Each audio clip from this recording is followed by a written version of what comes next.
will be made available. I'll just get the. You can all see that, yeah, the presentation. Over to you, Sarah, then, if you want to. Lovely, thank you very much, Richard. Hello, everybody. So I'm Sarah Webster. I'm the ICB's director for what we call Berkshire West, which is covers the area of West Berkshire, Reading and Wokingham. Some of you may remember me from popping up at your AGM a couple of months ago, and we had a really good conversation there. So it's lovely to be back with you all again today. I think when I was with you in that session, I mentioned briefly about our primary care strategy and the fact that we wanted to have a chance to come and talk to you about that in more detail. And so that's the purpose of today's listening event, really. If we could, what I'll do is I'll just do a little bit of meeting etiquette just to set out how to make this go as smoothly as possible. Then I'll run through the proposed for how we're going to spend the next hour, and then we'll go from there. So just a couple of brief housekeeping points. So obviously this meeting is virtual and has been open to all PPG members. So it's great to see those of you here who could make it. As Richard said, we are recording this and it will be shared on our portal. So we can share that for people who weren't able to join us this evening, but want to be able to watch back and see firsthand the discussion. Could I ask everyone please to mute your microphone unless you're talking, and just raise your virtual hand in Teams if you want to ask a question, or wave frantically at the screen if that's a bit easier, and we'll be able to come to you. Or alternatively, you can pop a comment in the chat function in Teams as well, and we'll keep an eye on that to make sure that you've got lots of different ways of raising questions depending on what your preference is. And if you haven't already done so, there's a questionnaire on our portal, of which there's a link later on in the pack, giving you a chance to put some written feedback in as well. So if you've not already had the chance to do that, I'd encourage you to have a look at that after this session. Sarah, can I just ask, it's Richard, yeah, could someone admit people? I can't actually see the, can you do that, Sanjay? Yeah, I've done it, yeah. Yeah, thank you. Excellent. So we've got an hour. We've got until 6 o'clock. I'll just in a moment introduce those key people who are going to be speaking today, and then Sanjay is going to take us through the presentation, and then we want a lot of time for questions, feedback, suggestions and ideas, because we're very much at the listening stage as part of this strategy. That's the reason why we're here. We want to hear your views, your thoughts and your feedback. So really important we protect that time and don't spend an hour just talking at you. That's not the purpose of this session. So I've introduced myself. I'll also just introduce Sanjay Desai, who's our head of primary care operations here for Bob ICB, and also our kind of lead colleague in primary care for Berkshire West, so he knows our patch really well, so that's wonderful to have him here working with us. And Dr. Abid Irfan, who's our director of primary care for the ICB, and a GP in West Berkshire, so again knows the patch very well as well. So we're all here to take questions as well as we go. So I will stop talking now and I'll hand over to Sanjay, who's going to expertly take us through the next few slides outlining our primary care strategy, what it's all about, what it means for residents, for patients, and then we'll be able to stop for a general discussion, some questions. Brilliant. Thank you, Sarah. So welcome everybody, and thank you very much for allowing us to come and talk to you, especially on this nice gloomy evening as well. So I'm going to probably talk to you for about 15 to 20 minutes or so, and as Sarah said, just to allow more time for questions. I talk a lot and I talk fast, so if I do talk too fast, please let me know, just shout and I will slow down actually. So just to begin with, why do we need a strategy? So in terms of our demographic details, obviously, we've got about 2 million people in Bob, Bob being, as we affectionately know, as Buckinghamshire, Oxfordshire and Berkshire West. And in terms of primary care, when we're talking about primary care, we are actually talking about GP practices, pharmacists, optometrists or opticians, eye care on the high street, as well as dentists as well. So in terms of the makeup of that, we're talking about 156 GP practices across the patch. The GP practices are made up into 51 primary care networks. And then in terms of the pharmacy and dental practice, as you can see on the slide, there's about 253 pharmacies and 200 dental practices. So our geography is quite large across the patch. And the reason we're doing the strategy is really to understand what's going on and look at what we want to do as well as part of this. Can I have the next slide, please, Richard? Yeah, so there's in terms of where we are at the moment, we've got a lot of good things going on at the moment, so we just want to sort of highlight some of those. So general practice access, in terms of some of the data that's out there, we score very well on there, or we score in line with, at least. In terms of a service called the Community Pharmacy Consultation Service, which is a service where a GP practice would refer to a pharmacy, we feature as very high in the region. In fact, we're the third highest in the region for referrals there as well. We have a strong focus within Bob on inequalities, prevention, and looking at those groups of patients as well. In terms of population health management infrastructure as well, we've got good data there that helps us to then guide us in terms of where we want to meet the needs of the patients and identify those patients that need probably a little bit more support. In terms of dentistry as well, we've commissioned some flexible dentistry, so to help meet some of our more vulnerable patients as well. Same with eye care as well, extending some of the minor eye care commissioning conditions as well, which we're doing well on. The other thing that we are doing at Place is working with local authorities, the voluntary sector, in order to make use of the different professionals and the different organisations in order to get delivery at scale and make use of those ones as well. Next slide, please, Richard. I feel like the Prime Minister here, actually. This is very nice. I've never had a chance to do that. So in terms of some of the challenges that we do have here, and again, some of these will resonate with you without a doubt. In terms of some of the responses we have got back from GP practices or patients from GP practices, I should say, we know that the overall experience has been has gone down compared to before. So back in 2021, there's been a 90% decrease of patients saying that they've had a good experience in terms of getting appointments. In addition to that, we know that the body that looks after the GPs within Bob, they've also said that there's a large proportion of time by GPs are spent doing administrative tasks. Now, we don't really want GPs to be doing administrative tasks. We want them to be seeing patients and seeing, what they should be doing as opposed and working to the top of their license. We know that GP practices are under a lot of pressure as well, as are dentists as well. So we know there's the comments we've had back in is that a lot of patients are experiencing real pressures in trying to get dental appointments at the same time. We know that demand is, and demand and capacity, there's an issue there as well, that the demand is more than what the capacity we have at the moment. And that's also driven by the fact that there's patients now experiencing or patients having at least two or more patients having two long-term conditions. Now, if a patient does have a long-term condition, that puts more or they require more support from health services. So again, that puts more demand as well.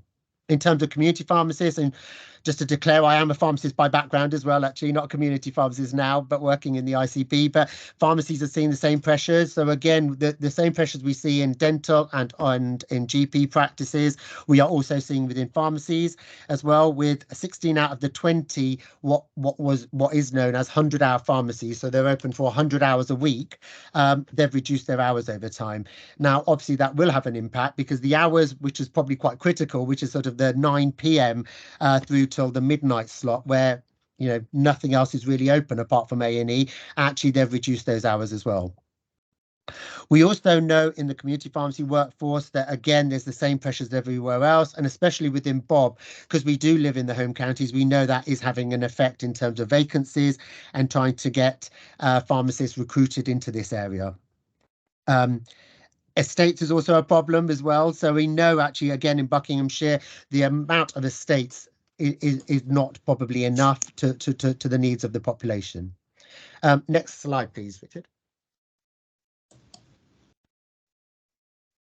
So in terms of our vision, what we're looking to do is, I'm just going to read this out here because I think it sort of makes our statement here. So everyone in Bob has the support they need from primary care, working within a coordinated and integrated health and care system that supports people to stay well.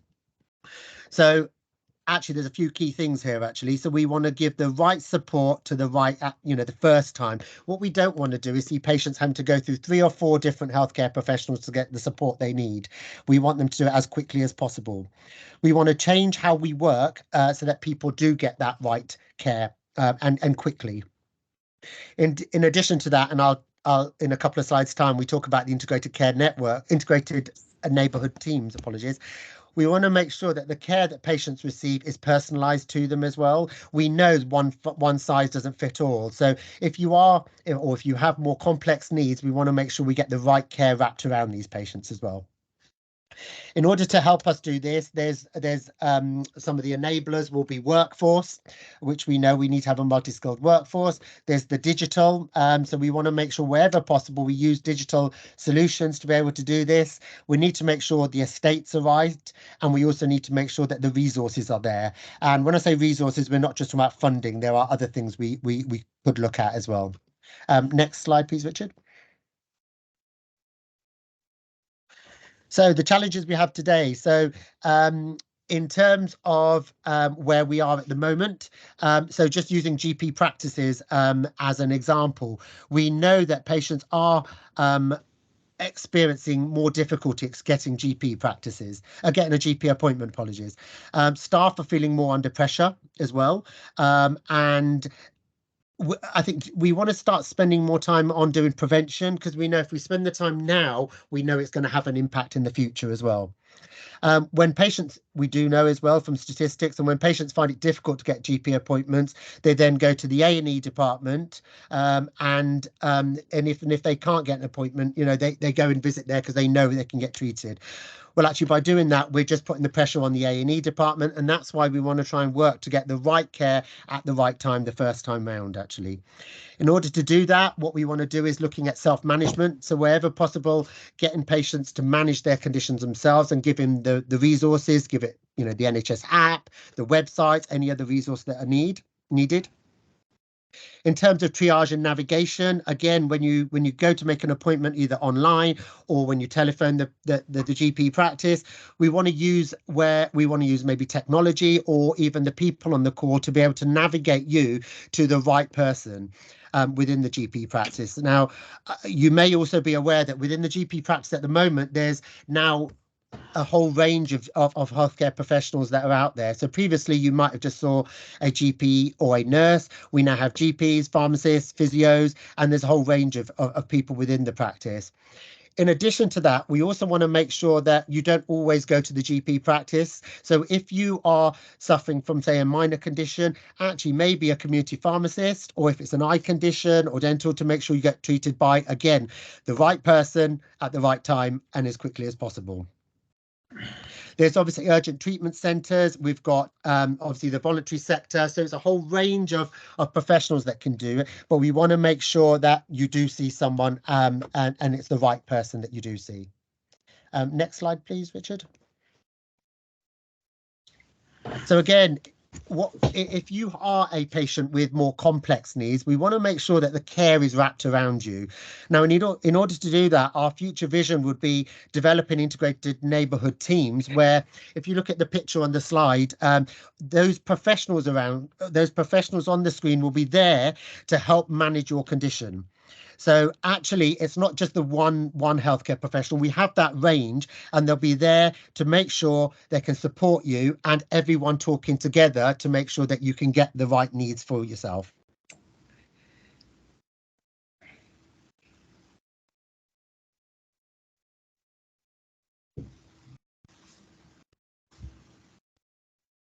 And Richard.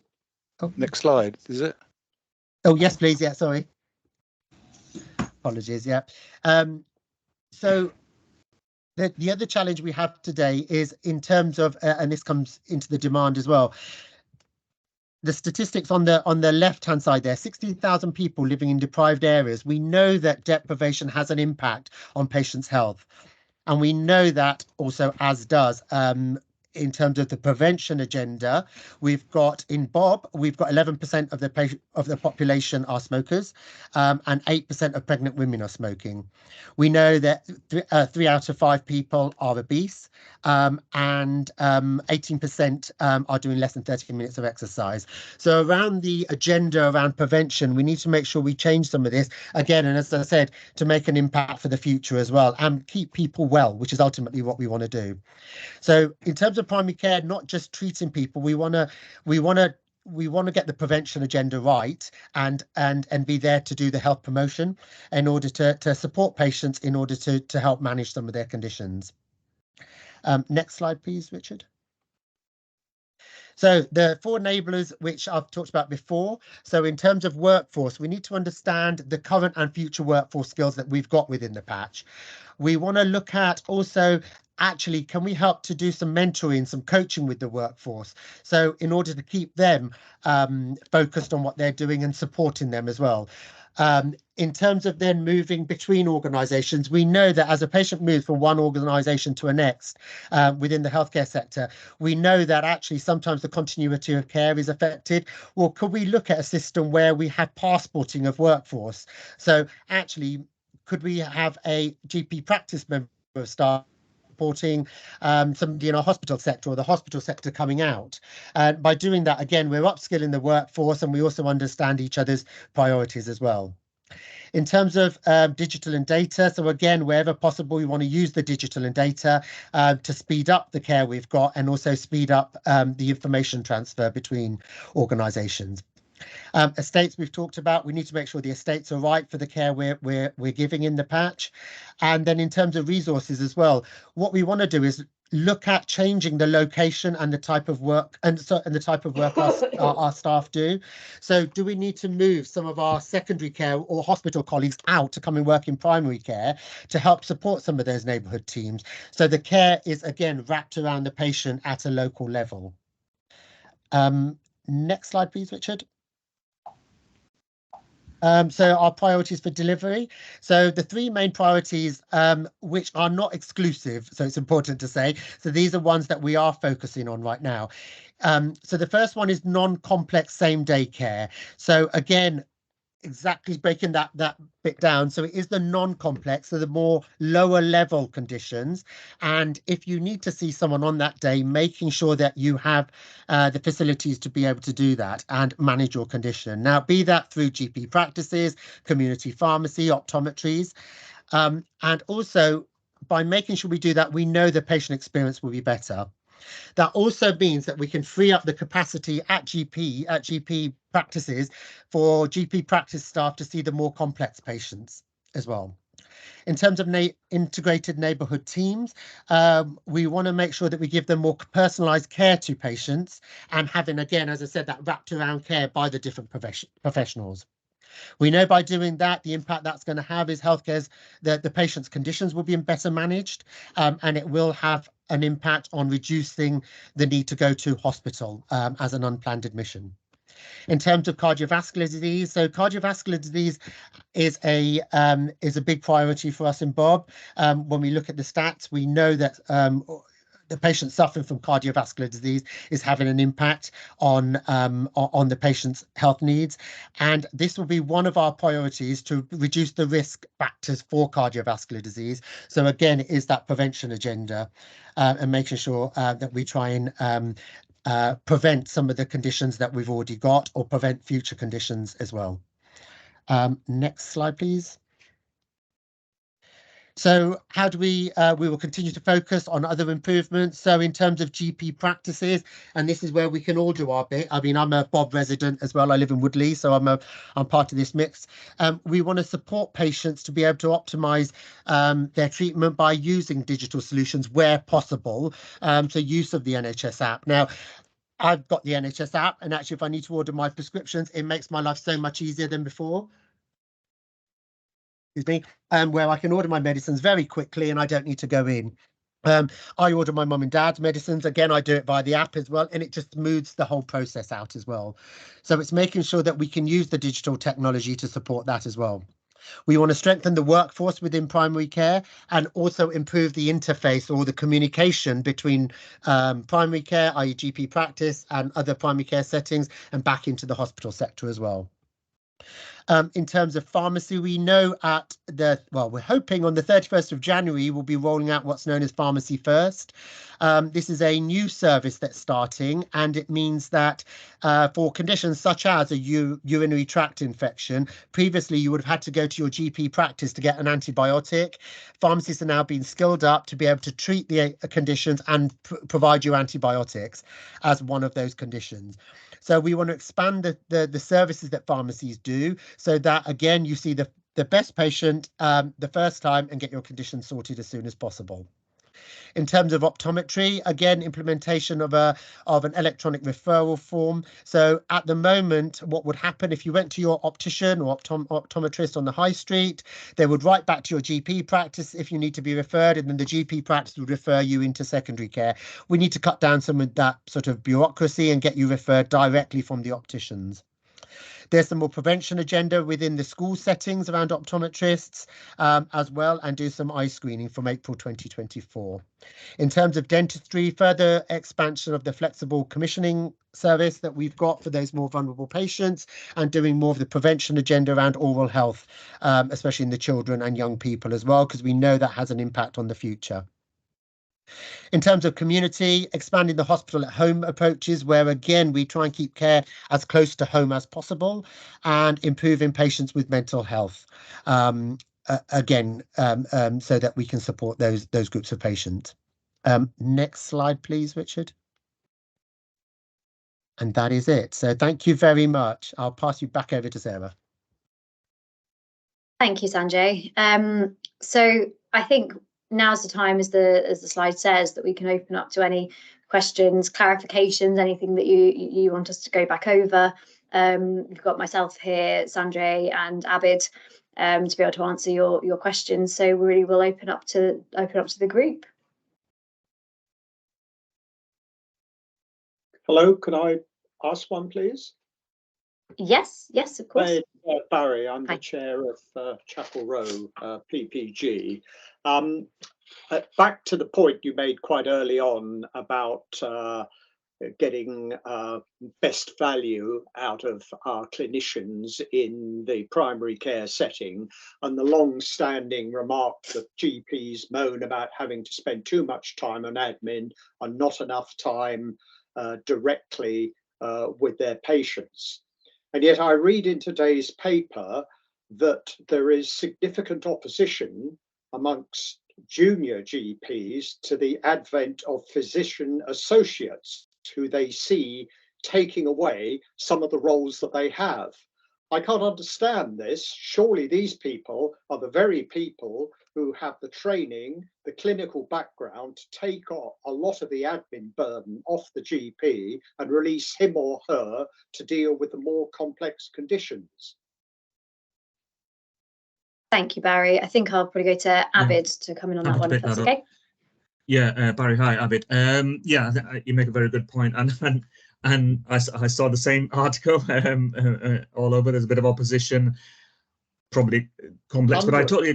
Hundreds of, not just a bit of opposition, hundreds of junior doctors were signing up to this.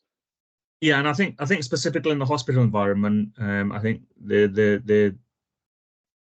do feel a bit threatened that some of these roles are taking over kind of training opportunities, or they'll have less access to training opportunities, and they may affect their training and so forth. So you can understand the argument, but in primary care, I think you're right. You're spot on. Physicians associates are a significant, really good resource. They've all got science degrees. They've had a couple of years training in hospital and primary care. So we're a large training practice in Newbury, and we've just taken on 2 more.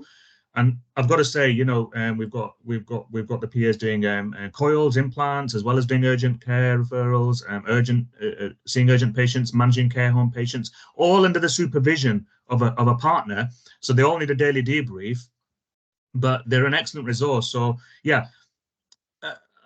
One thing is that they're not kind of formally regulated at the moment. So I think the GMC does, my personal view is that the GMC does need to take on that regulation role. So they come under that kind of banner, professional regulation, and they can then prescribe and so forth. There's a whole number of things, and legislation is going through Parliament at the moment to allow them to do that. But yeah, you're right. There is in the hospital sector, from the anaesthetists and other junior doctors, there is a bit of opposition. So, but the primary care strategy relies on these additional rules. I mean, nothing changes. You go back to the 18th century in Luddism, didn't they? The agricultural machinery came in. We're all a bit resistant to change. We see it as a threat. My answer, thank you, that's a comprehensive answer. A bit of education of these young doctors who seem to have been misinformed or feel threatened, perhaps. There isn't enough, the evidence isn't there that they are threatened, and perhaps it's the GMC that needs to invest a bit more time in educating them. I don't know. Anyway, I'm just a mere patient out there, but I obviously want to see my surgery, and I don't think it's got any PAs at the moment. Mind you, it's doing very well if you look at the stats, so I'm not, there's no complaints, but that everyone can always get better, and I'm sure they would welcome integrating PAs into their clinical team. Yeah, thank you. Thank you, Barry. Karen, I'll come to you next. Oh, you're on mute, Karen. Sorry. Yeah. There we go. I've got 4 things to say. I don't know if you want me to say them all. Of course. It's too much.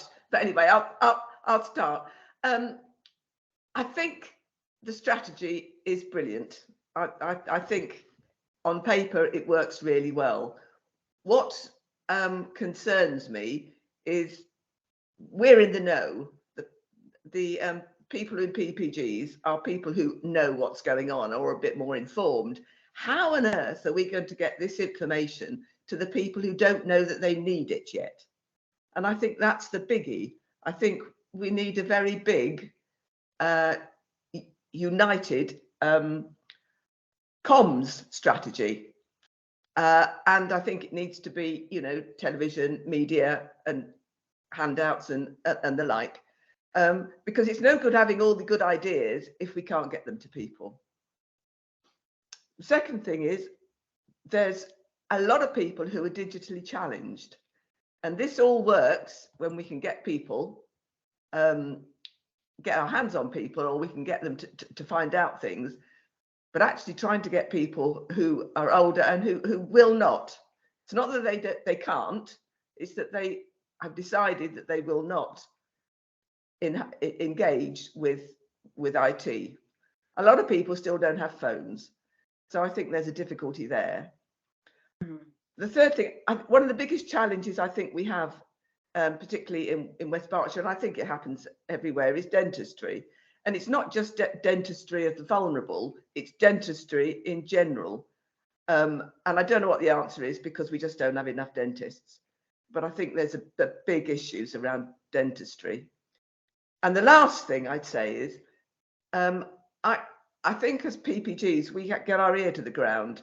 So I hear a lot of things that are happening in different surgeries, different practices. Some are doing better than others. I'm wondering if there's any way that what is working well and what is good practice can be shared more widely, because some things I hear about some surgeries is atrocious. My own surgery, I think, is brilliant, but there has to be a way of us being able to cut through and be able to do this.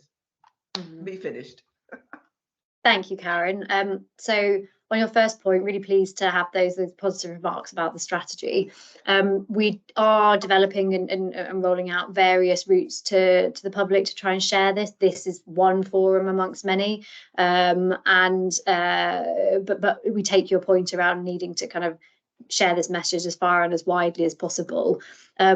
So I think our comms team are working really hard on that, and hopefully that will land well. Your second point around digital and being digitally enabled, I think it's really, really important, and we couldn't stress this enough, that there will always be non-digital routes into our services, and that won't change. By having a focus on people who can and want to use digital routes in means that the telephone line isn't clogged up by 20 people in the morning. It's that those 4 people that need to use the telephone can access it a lot more easily because the other 16 are using the NHS app.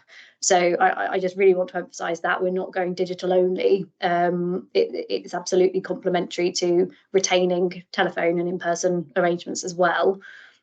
On your third point around dentistry, I'll look to Abid, who may want to come in on that in terms of the approach, because we appreciate the challenges in dentistry in particular at the moment. Yeah, Karen, you're right. I mean, dentistry is a big issue. I mean, primary care is a big issue, and dentistry is possibly even bigger. But and it's very complicated because a lot of it, you're right. There's less dentists going into NHS dentistry, so dentists are qualifying, but they're choosing to do private practice. And it's a national contract issue. They are making some changes. There's 3 phases. They've done phase 1, so they've made it a bit easier around contractual kind of money coming into the contract, making it more viable, but still at the moment it's not quite there.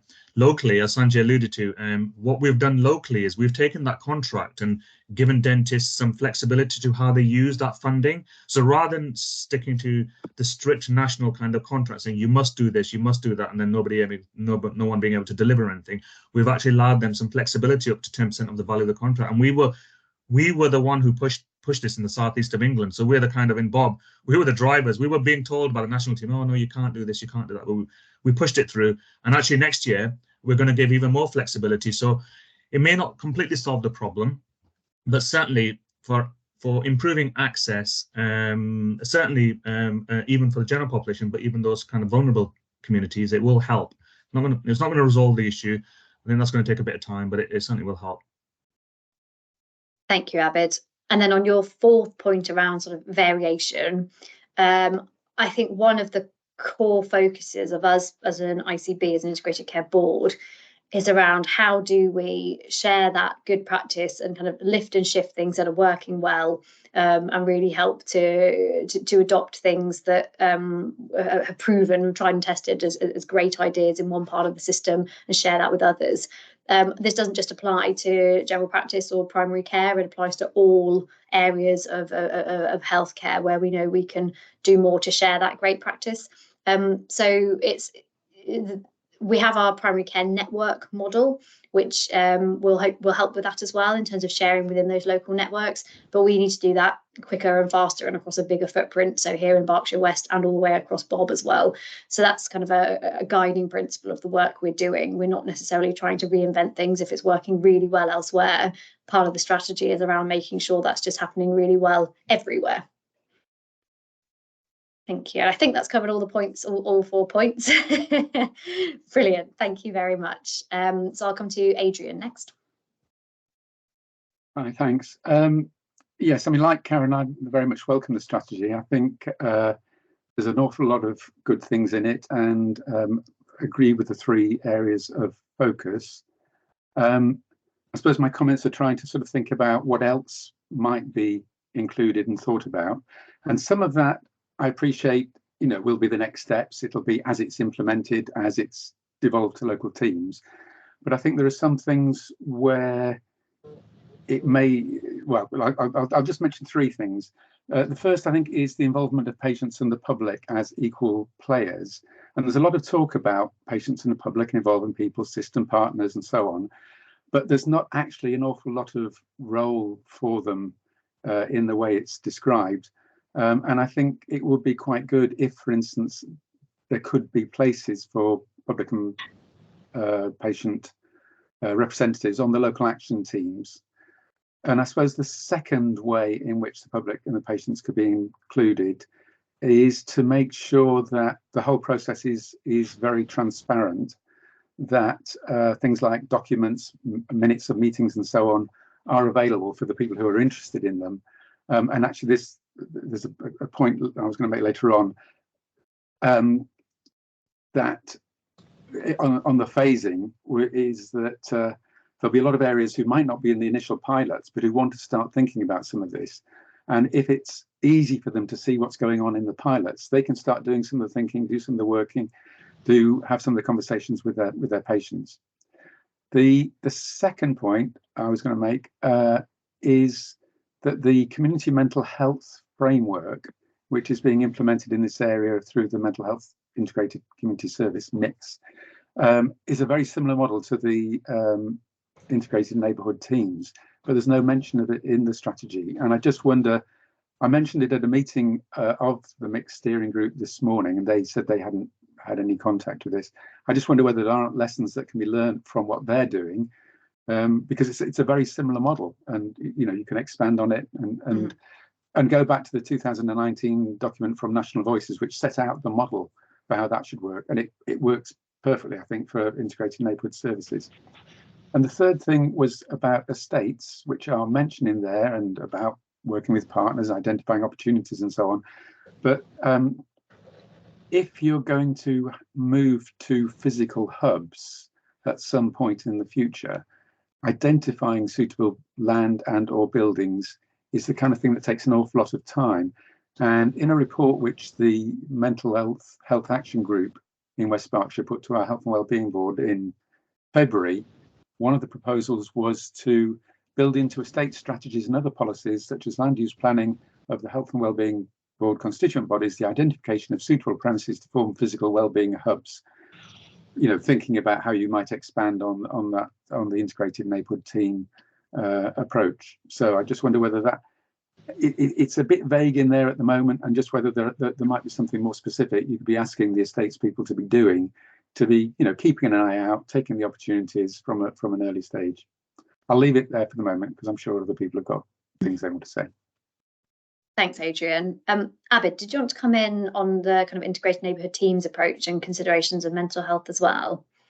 Yeah, thanks, Adrian. I think it wasn't, we didn't specifically put in any kind of, it was more the concept. And then if you speak to 10 different people, they'll all have a different view on what an INT looks like. But I think I like your point about the mix model, the mental health kind of commissioning model locally, which is being rolled out now. So I think you're right, the concept is the same.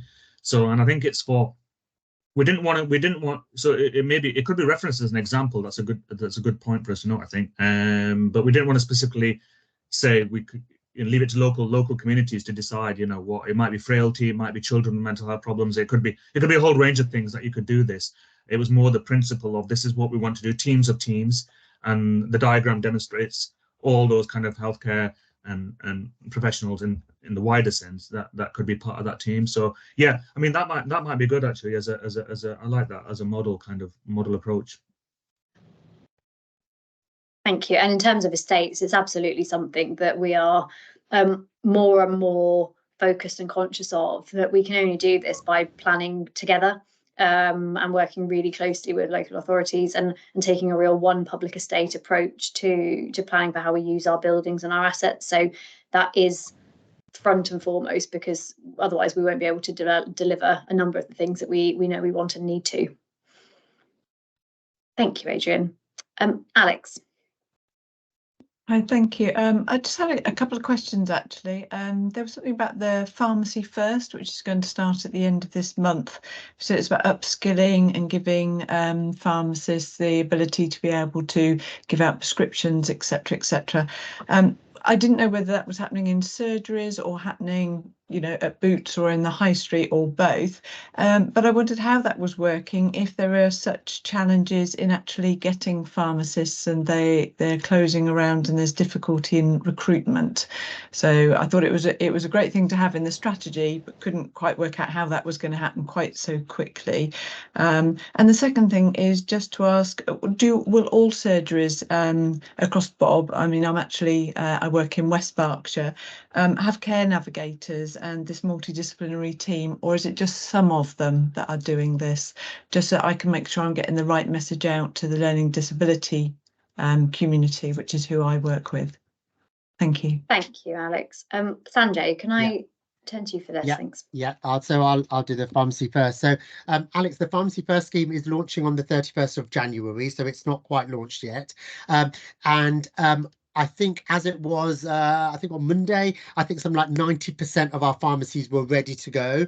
And therefore, we've got maybe 2 weeks or just less than 2 weeks now, the anticipation that all pharmacies will provide this service. So it's a nationally commissioned service. So it's a service that's coming out nationally, and pharmacies will be expected to do this as part of their service. So we are expecting 100% take up, judging by the fact we've already got 90% now. So it will be out there. There will be the communications out there to go with this as well. And just to I think clarify your point, because you're asking whether it's pharmacists in GP practices, it's the community pharmacists, so the ones you see on the high street, as opposed to the pharmacists working in the GP practice. It is very much like the Boots, the Lloyds, your single-handeds. So is that not going to make our queues longer? Good point. I mean, we're hoping that actually they can base themselves on a way that they can help manage it. I mean, what the whole idea around community pharmacy will be also to allow other professionals or other staff within the pharmacy to do some of the other pieces of work. So pharmacists can then focus in more on these clinical services. So over time, you'll see, I mean, at the moment, it's required that a pharmacist must be there to give out prescriptions. They must be on the premises. That's just looking, they're just looking to see whether actually, is that needed anymore? Could you have other people doing it? Checking the prescriptions, there's already what's known as accuracy checking technicians that they can do it, which means the pharmacist can then be freed up to do the additional services as well. Thank you. Oh, Hi, it's Sally Moore from Abid. Sarah's yeah. laptop is frozen, so she's asked, Oh, right. could you take over? Okay, yeah, that's fine. Yeah, that's fine. Yeah, thank you. Yeah, no problem. Yeah, I was just going to say, it is a slow rollout. You make a really good point, Alex. I mean, a lot of people saying the same thing: capacity, workforce issues. So it is a slow rollout. So it won't be like Big Bang kind of, you can see 10, 20 people a day. It won't be. Probably the next couple of months while they get the IT sorted, and when it's launched, I think the initial target, believe it or not, I think it's probably like just a couple of patients, and then it'll slowly build. It'll build up slowly towards next winter. So the concept is sound concept. So I think it'll be a really good service. But you're right, there are challenges in that sector as well, as alluded to in the strategy document. But so yeah, it'll be interesting to see how it goes. Yeah. Okay. Right. So I think Rosemary, I think you were. Oh, sorry. I'm confused. Was it Rosemary or Tracy? I can't. Hands. Rosemary, were you next? Okay, who's going first? Yeah, go on, Rosemary, yeah, go on. This is very quick. Definition is what I call a chemist sitting in the high street. Is that the definition of a community pharmacy? Yes. Right, that's all me. Yeah. I just wasn't sure, because as a practice, which is totally wonderful, never mind what Karen says, ours is too. Right. And therefore we're struggling to get a pharmacist, and this is obviously all over the place, but I just needed that one clarified, so thank you very much. Yeah. Okay, brilliant. Right, Tracy, you were next. Okay, I think I'm just taking my mic off mute, hopefully.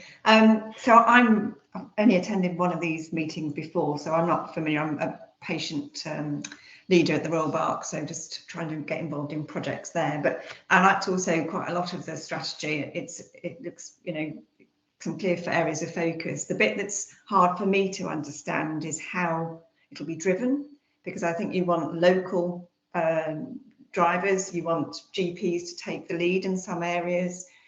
These integrated neighbourhood teams you are describing as quite flexible. So I can't quite understand who drives them, who owns them, how you manage the contracts, how you staff them, how you pull that together without somebody central deciding some of that. It feels to me like it might be quite difficult to make this actually come to fruition. Yeah, I mean, you make a good point, and it's something that we were talking about today, the delivery plan and the detail and how the resources behind it. So I think initially we're focusing on getting the kind of key elements of the kind of strategy right, but in parallel, you're right. So I think the idea is that we want to give as much responsibility. So we're going to set the strategic principles as the ICB, but we want to give as much responsibility to the places. So the governance around that, you may or may not know that in each place, there's like place-based partnership kind of executives or boards or whatever, and it's different in Bucks and Oxford and Berkshire West. But in Berkshire West, it's called the Unified Exec. So there's representatives from Health Watch and the local providers. Sarah obviously is a place director who's on there, GPs, primary care directors, and so forth. So a whole range of colleagues, community providers. And we would see them working with these kind of to be determined kind of local actual teams to be responsible for the delivery of that in place. Now, a lot of that detail hasn't been worked out yet. So, the thinking around that needs to be done. It needs to be cleared up. And then that'll feed up. Overall responsibility and accountability will be at the ICB level of delivering this strategy. So there's a kind of a primary care and community transformation board, which I chair with all the senior people on and directors and so forth. So and that feeds into the ICB board executive. So it's complicated because we work in a complicated system. We've got lots of partners. So you're right to point out that this all needs to you can't quite see it, but the detail hasn't been worked through. So and the primary care team have got quite a lot of resource as well. We've got an integration team which we recruited to recently. So we want to utilize that team to help provide that resource on the ground and help kind of get this going and provide the thinking and workforce and really galvanize that. And then in each place like Wokingham, West Parks and Reading, you've got the local groups as well, the local integration boards. So yeah, it's quite complex, but a lot of details still to be worked out. But yeah, it's a very good point. And Kamal, did you want to come in on that? Yeah, just on the integrated neighbourhood teams. Hi everyone, I'm Kamal Byatt. I'm a member of the panel, but I also work for NHS England, and primary care network development's one of my specialities, shall we call it. And so we're thinking about what's happening with INTs going forward. But if I can just give a bit of historical context, because obviously I've worked in this area for a while. When primary care networks were originally launched back in 2019, we did some of the collective thinking through the Health and Wellbeing Board and through existing partnerships with our community providers, mental health providers, local foundation trusts, ambulance providers, all the rest of it, thinking about how do we wrap around communities. And so the thinking behind integrated neighbourhood teams is it's a neighbourhood, and that neighbourhood can be defined as whether you're thinking of your primary care network, whether you're thinking of a place, whether you're thinking bigger. That's for to be determined locally. But at the moment, it's not contractually driven in that you are provided money to provide services for that population. That's what the old CCG used to do when we were place-based CCGs. Now it's much more of a fluid, nimble organisation. But examples I've had from other areas are, and we're doing this already in our area for joint recruitment of roles. So mental health practitioners are with the Community Mental Health Trust, thinking about how, originally when paramedics were recruited, working with the Ambulance Trust. So it's a lot of things, bringing them together to look at the needs of that local population, some of which the local PCNs have been thinking about when they're thinking about their forward plan. And Abid, I don't know if everybody did the estates toolkit in Bob. A lot of that involved what are your population needs now, and what's your clinical strategy for your population, and therefore what's your estates requirement now, what's your workforce requirement now, but also thinking about the future. So there's a lot of things that are feeding into it. I think the governance, as Abid described, will be place level, but it's not a fixed, this is the one model that's going to work for every area, because it's going to be determined by the resources and the assets that are available in that locality. Sorry, I'll stop talking now. No, that's good. Yeah, I think that's helpful. Sanjay?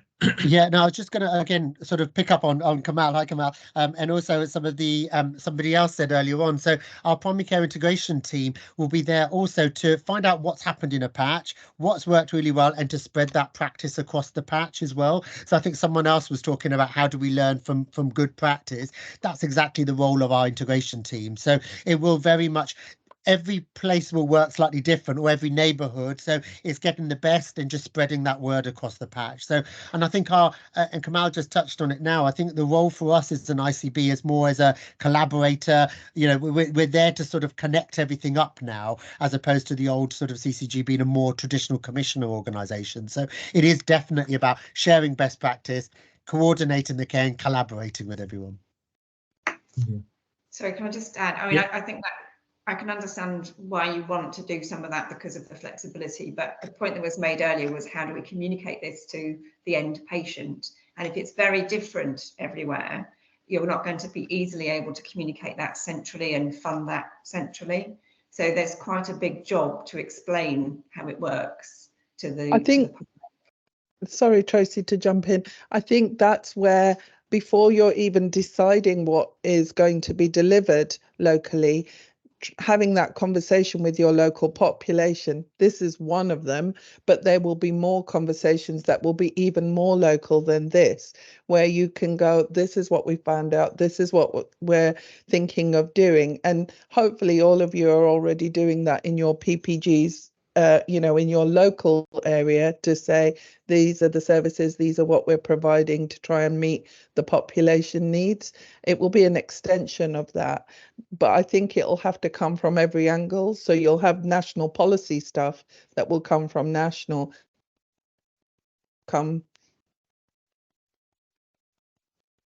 Sorry, I froze. Yeah, sorry.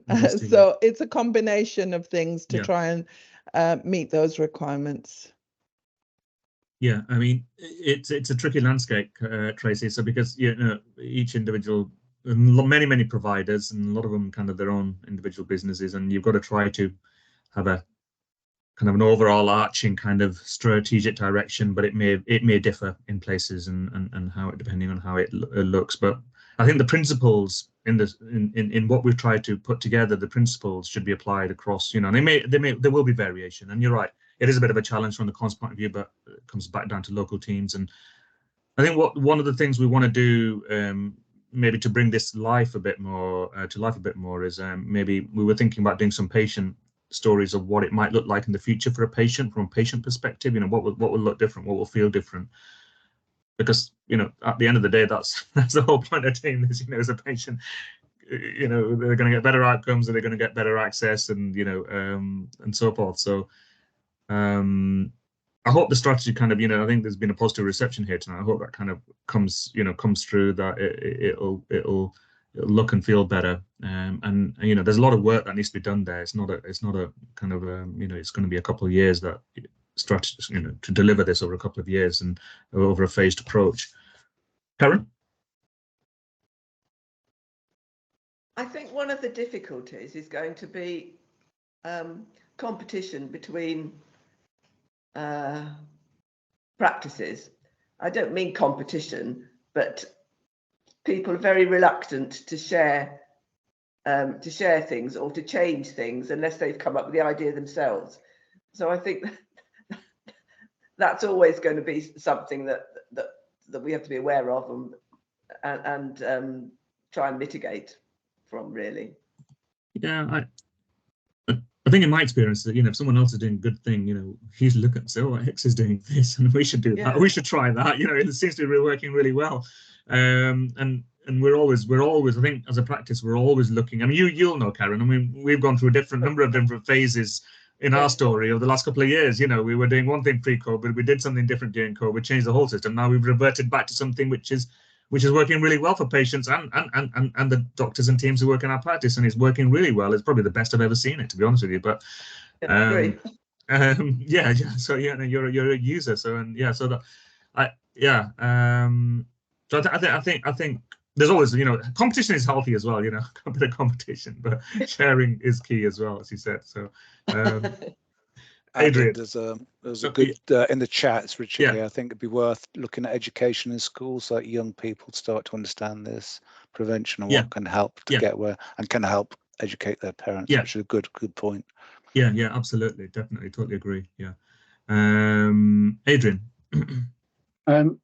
Yeah, actually, does Mike want to go first, because he hasn't had a chance? Oh, sorry. Mike. I'll come to you. And I'll come in after him if there's nobody else. Yeah, Mike. Coward, Adrian.